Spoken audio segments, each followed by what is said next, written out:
Number 5. Mikha. Marami nagsasabi na ang toned ng kanyang abs, kaya di ako magtataka bakit ang dami nababaliw sa kanya. Paano ba naman idol na nga sa talent? Lodi rin pagdating sa toned abs. Number 4. Marian Rivera. Ang kapuso queen na kilalanin at toned body niya.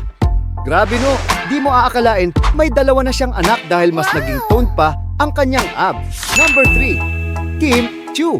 Kahit na marami siya ginagawa ngayon teleserye, hindi niya napapabayaan ang kanyang fitness lifestyle. Kaya naman kitang-kita mo ang kanyang abs na bagay sa body feature niya. Number 2. Catherine Bernardo. Lagi nakikita ng mga netizen ang toned abs niya sa pagmodeling. Kaya ang angas niya rin pag siya ay naka-crop top.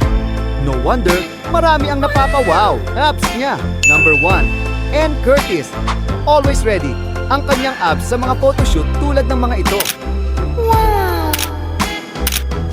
Napaka-solid ng abs niya kahit na may anak siya.